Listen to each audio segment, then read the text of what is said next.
Good morning, everybody. All right, please let's stand at this time. I love the beautiful smiles on this side, so I'm hoping that the smiles will go all through the room. Just look for a neighbor and smile at them with your full face. Because Nigeria has been very tough lately, isn't that so? Very tough. So just smile. Like the only thing your neighbor has seen probably for the last couple of days, bills, blackouts, floods. Now look at your neighbor, eyeball to eyeball. Floods. The only people that are like super excited this weekend in Lagos are mechanics. Because they will do special Thanksgiving in church tomorrow. Like, thank you, God. But what Trisha was speaking about losing his bumper. I said that's a bumper package for for a mechanic. Right. So look at your neighbor, say you are blessed, say you are favored, say you are strengthened. Say maybe nobody has told you this, but I'm proud of you. You are surviving this. You will thrive through this. This is not the end of your life. This is not the end of the story. Some of you are saying it, but you're not looking at them, you're looking everywhere else. Give them the gift of your attention. Say, this is not the end of your life. This is not the end of your story. Say, I see in you a brighter star, a bigger voice, a louder brand. I see in you a catalyst, a kingdom catalyst, a catapult, a caterpillar, becoming a butterfly. Now give the person a hug if they allow you to do that. That's a yeah. Yes. Now clap your hands. We're still not getting it right with the applause. Please clap your hands very well. Yeah, that's more like it.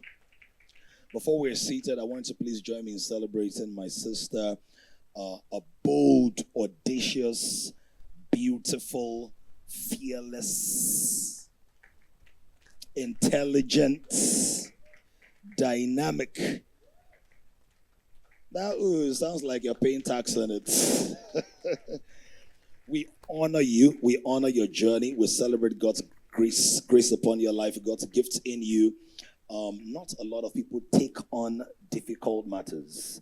Not a lot of people are bold enough to open their scars, to unveil even the dark parts of their journey. But we see you, and we're so grateful that you are a voice, that you are a vessel unto honor, and that you are selfless in pouring oil into the wounds of so many people. And we pray grace and strength for you.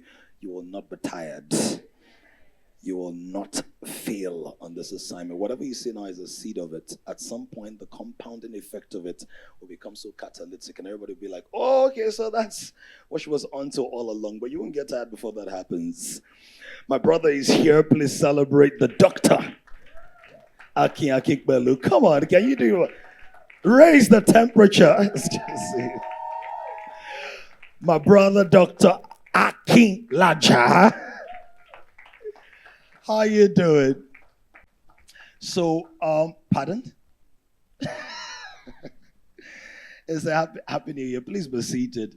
Baba Tumishi, many people don't know who you are in Lagos, so we need to bring you more to Lagos. Because when you were speaking, people were just giving you this Lagos attitude of who's this person. You guys know this big star, as dynamic as a recording artist, a gospel artist. Now, many of you in Lagos will know people like Damilola, right?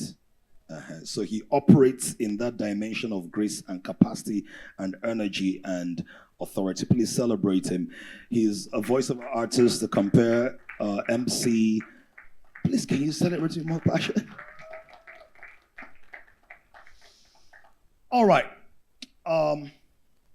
Reinvent. It's good to see you.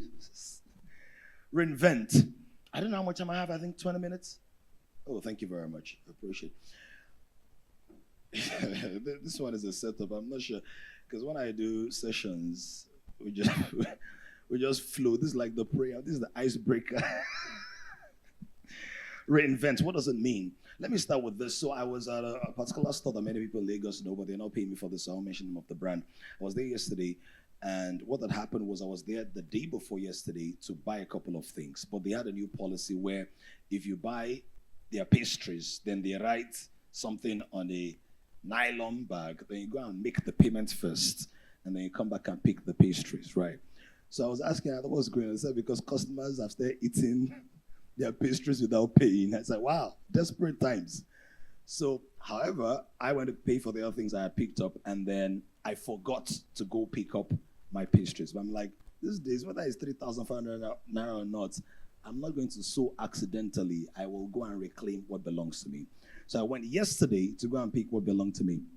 And then I remember my wife said, oh, we need some tubers of yam in the house. So I sent my assistant who was with me in the car. I said, oh, go check out they have a village market. Go check that out and everything. So I gave her 5,000 naira and said, you know what, that should be like a few tubers of yam. Because we don't buy piecemeal like we buy in bulk. So I don't really know I just know things are more expensive, right? So I didn't know the unit price of things. I was surprised. As in, the price surprised me. I saw the price, I was surprised. So she said, it's 4,850 naira. I said, for how many tubers? She said, one. I said, what's going on here?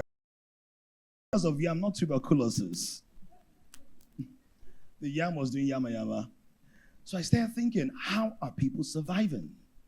Because minimum wage, people are arguing 60,000 naira. That's 12 tubers of yam. You've got to be able to translate that to the reality. You get what I'm saying?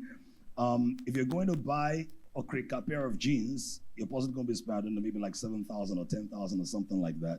So by the time you wear a pair of jeans, a shirt, you wear, you can't even spray perfume, you use alum, or alomobitas.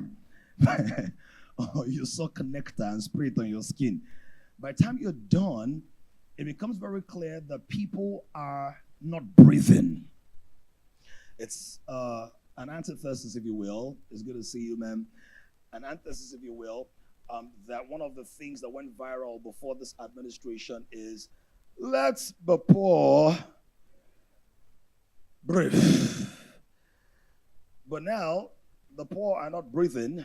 Even the rich are finding it difficult to breathe.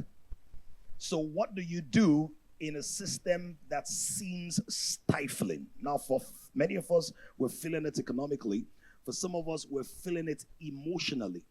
For some of us, we're feeling it spiritually. There's a mass movement of people, maybe not a mass movement, but a significant shift of certain persons from anything that has to do with structured faith or spirituality into other forms of faith engagement or expression, because a lot of people have been hurt, abused, disappointed, battered, mangled, twisted. The psychology of people have been negatively impacted by people who are supposed to be caregivers and solution providers. What do you do in a system where you planned that your children will be educated in the UK, where you thought everything was okay, and your projection at the time was that you were going to buy the pound for 700 naira. But by the second or third year, you are having to exchange 2,000 naira to buy a pound. In other words, even though you had strategic intelligence and financial planning, Nigeria showed you that no matter how deep you can think, Nigeria can think deeper than you. What do you do when life happens to you? How do you manage the twists and turns when you're blindsided, when you enter into a car and you're like, I know where I'm going, but you discover that your coordinates on your Google Maps no longer exist? What do you do? What do you do when you feel like you were called to ministry and you were serving with all your heart until you got into ministry and they ate your heart as communion? They drank your blood and said, I'm not Jesus. And you say, Jesus. What do you do? What do you do when the people you entrusted with your life were the very people that sold you out? I saw something on TikTok, I think yesterday, where a certain lady who had apparently just launched her office space was poisoned, allegedly by some of our closest friends, and nearest and our dearest. So you're living in a dangerous world where you will either be eaten up or you understand the dynamics of whether it's the red ocean or the blue ocean. You are inside an ocean. You know, blue ocean strategy. You're like, don't get into the red ocean, there are sharks there. So go into the blue ocean And then you go into the blue ocean, it's called there are blue whales. In other words, every space has danger. Every space. And sometimes the reason the danger is not apparent is that if danger was supposed to be apparent, it will not be danger. Deceit is not deceit if it doesn't look like, or rather if it looks like deceit. In other words, if it's deceit, there must be a dimension of truth to it. So what I intend to do in the 10 minutes I have left is to give us 5 points, even though we're at 4 points, because I'm like bonus.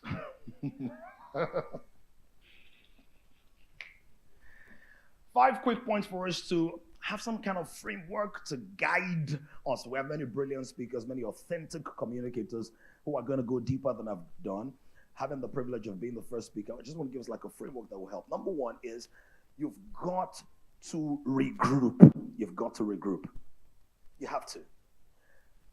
The world we were raised to function in no longer exists.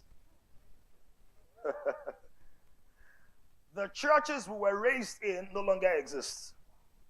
Whatever you have now is the aftermath of those churches.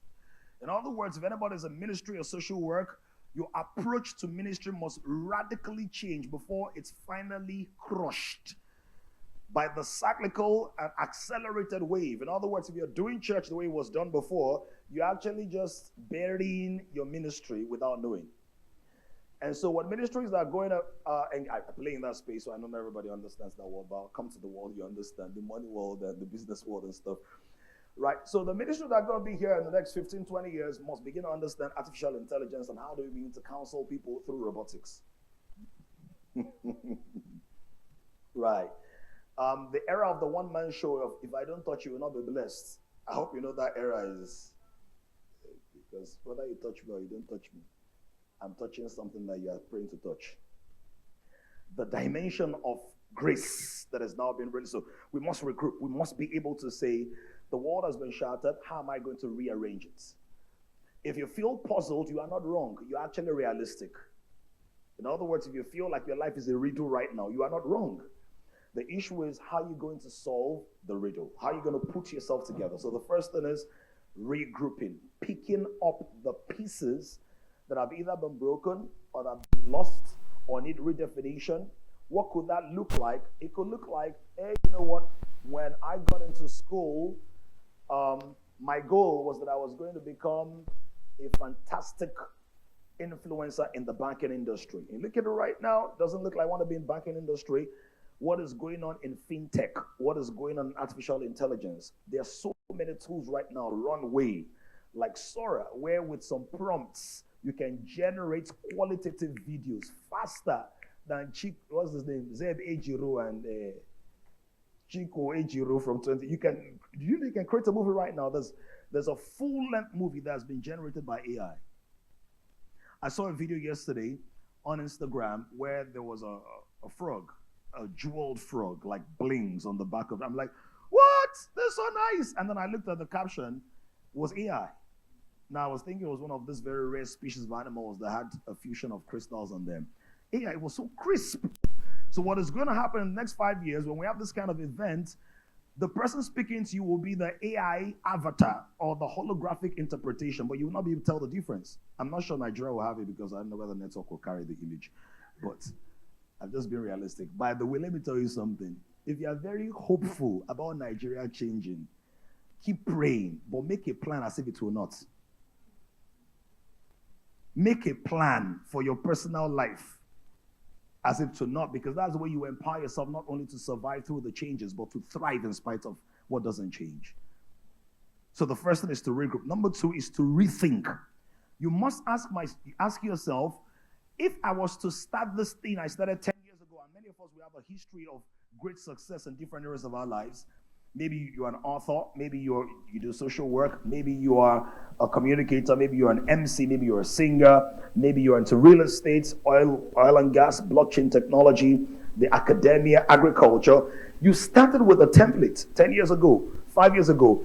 But you need to ask yourself now, if I'm going to start again, let's assume I was starting again, what will I do differently? So one of the things I ask my teachers, particularly people that have gone ahead of me in different fields, I don't ask them what they are doing now. I ask them, what do you wish you had done when you started? Or if you were starting again now, what would you do? If you're running a business and you're doing a turnover of 100 million naira now, you can't be asking Dangote what he's doing now. Because the template that generates billions of dollars may crush the system you have for $100 million or 100 million naira. So the better question is to say, sir, if you were doing a turnover of 100 million naira now, what would you be doing? You might be shocked. You won't be doing oil and gas. Are you following what I'm saying? You might be shocked. So if you're pastoring a ministry or leading a movement, online or offline, where you're doing like 500 members, and you interview someone that is doing 50,000 people in their global community, the question cannot be, what are you doing now? You should not just end with that. Is, if you had access to 500 people in your service team or your workforce, what would you be investing in? Rethink what you are doing. It is rethinking what you are doing that turned white rice to jollof rice. People have been eating white rice forever. Then somebody said, I don't have pepper, I don't have tomato. Let me put the rice inside oil, heat it up. You know the jollof rice must have been an accident, an invention of lack. Instead of having stew separately, mix everything. You know what I'm saying? Now everybody's arguing over what? Jollof rice. No, have you ever seen an argument? Which one is the best rice? Nigerian white rice or African? Have you seen that? What did they argue over? Look at your neighbor. Say people don't need to know that you don't have stew. Some of y'all didn't say that. Look at your neighbor. Say people don't need to know you don't have stew. Remember when that slang used to reign everywhere? Stew. Now in Nigeria, people don't have stew. Rethink it. Number 3 is re-strategize. Now there's a difference between thinking and strategy. Thinking is oftentimes linear or unidirectional. Strategy is multi-dimensional, 3D, 4D, 5D. In other words, you're looking at the different aspects of what you're thinking. So there are people here who have gone through pain. I know a bit of your story. We haven't seen it in many, many years. I think the last time was at Air Force Base or something. It was your event, I think. Something like 2011 or something like that. Such a long time. I was such a boy at the time.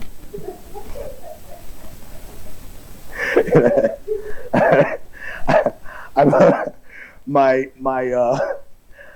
second son is an incredible artist. He draws, right? And he wanted foil because he's an inventor in the making. I said, what do you want to do when you grow up? I said, I want to make stuff. I said, okay, so I'm creative genius inventor, right? So it said I should buy foil for him. So when I got to the store yesterday, I told him, I said, please, I want to buy foil. Please, I want to pick it. So I then asked the person, do you know what I want to use the foil for? I said, I don't know. I said, I want to foil the devil's plans. So some of us, we have stories of pain, and we don't know that the money we are praying for is in the stories we are yet to tell. You have a story, but you don't have a strategy behind your story. The Americans are kings of strategy behind their story. Nigerians have more stories than all the Les Brown stories that he has used to make millions of dollars. They pack out arenas on stories. You know, story. You listen to John Maxwell sitting on the stool and telling the stories, selling out corporate organizations. Good to see you, man. Paid him $50,000 for 6 hours and all of that. Please look at your neighbor. Say, I have heard your story, but I want to see your strategy. You are not saying it caracarally. Yes. Your story is the stone. The strategy is the sling. Goliath was killed with a stone and a sling. Don't glorify the stone, release it with the power of a sling. Put a strategy behind it. And part of your storytelling or your story strategy is not just telling the story. It's like, if you follow my friend, Dr. Akin, he's telling the story. When I say story, it's not fiction, but where he goes. I've told him, introduce me to your big boy friends, because today is in Europe, the other day is in Europe. If you can't go to Europe, go to Europe. Even the things written on the shirt right now is the shape of a rope. Oh, let me rope somebody in. Please celebrate the great, incredible, magnificent, amazing, passionate, energetic. Come on, people. Mike Abdul. Oh, my loud girl. That's why it's always loud, because you're Mike. Well, you're not micro. Did you study microbiology? But you dispel microorganisms. Okay, micro time. Number 4. What's number 1? Get a regroup. Number 2? Rethink. Number 3? Number 4, you know what you gotta do? Relate. Africa, we have a challenge in Africa. We don't understand the concept of Ubuntu. They know it is a concept in South Africa or Southern Africa, but in actuality. So we have so many small and medium scale enterprises that are not entering any price. Everybody's trying to do my thing, my thing, my thing. So you have many tiny my things that die before the founder dies. Discover that the founder didn't really found much. Are we getting the point? So how do we connect? And I know it's difficult because there's a lot of superstition, there's a lot of suspicion, there's a lot of distrust. Many people are actually wicked. Thank God they've banned many of those things in Nollywood, right, on screen. But the truth is, there are many wicked people. Isn't that so?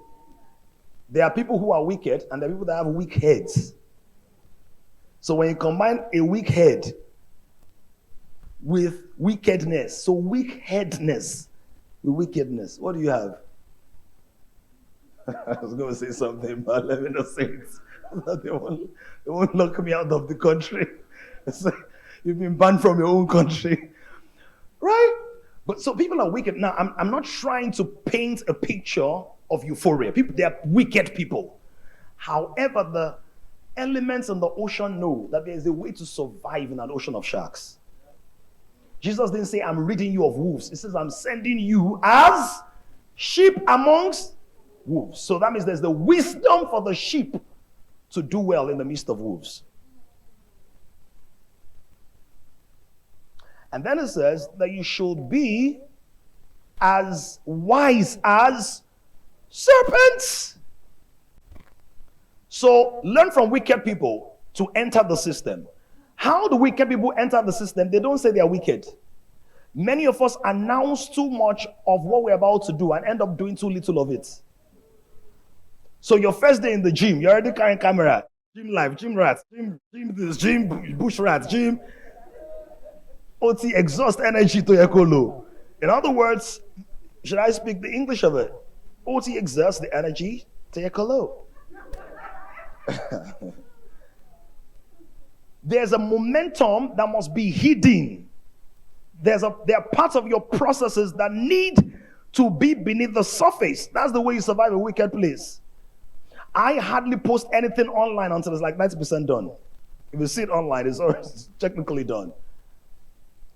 So you don't expose, there is no mother who exposes fetuses. You don't expose your fetus. And when I say fetus, I'm talking about the fetal dimension of your destiny or your work or your assignment or your impact or your ministry. There are things that you hide.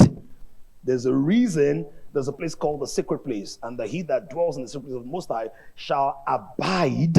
In other words, to abide means to remain, to tarry, to stay, to have the spine. So don't push something into a complex environment until it's developed a spine of steel that can withstand the animosity and the corrosion of offensive, envious, and bitter people who are looking for the next person to take down.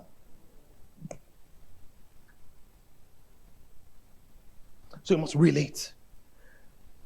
Relate so that you don't become real late. Because people are also vehicles. And the grounds you cover can also be determined by who carries you. Yep. And then number 5 is reinvent. This is the last thing I'm going to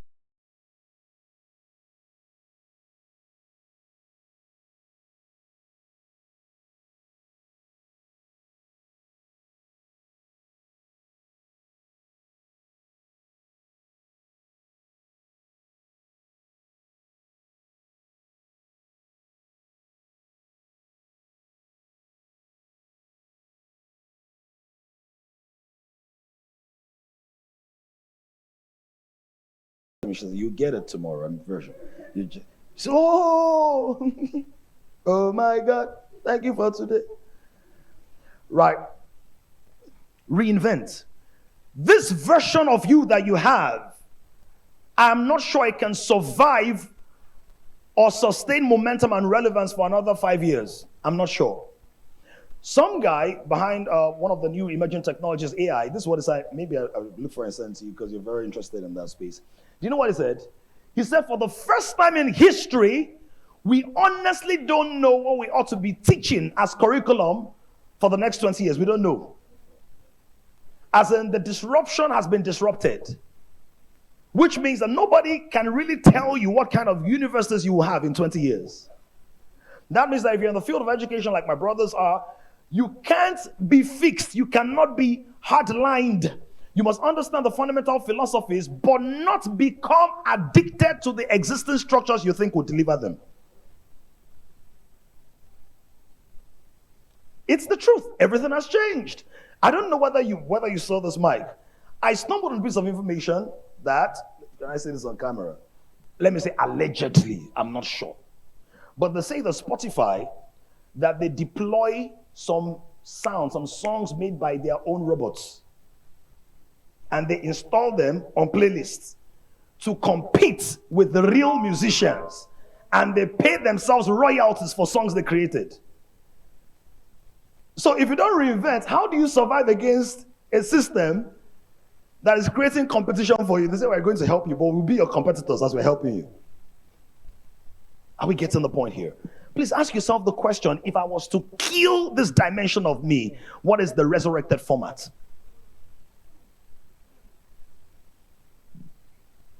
And it's difficult, but that's the way legends are made. Even Jesus, why do we worship Jesus for those who do? Why? He died and rose again. And then he showed proof, right? Nobody is ready for long-term relevance until you can count 2 or 3 times of death in your life.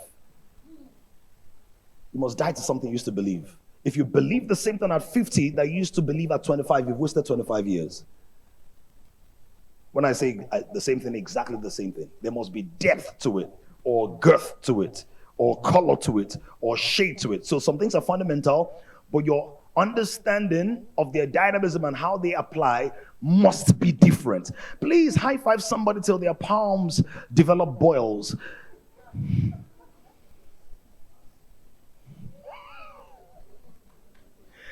Okay, that's a little violent. High five somebody and say reinvent.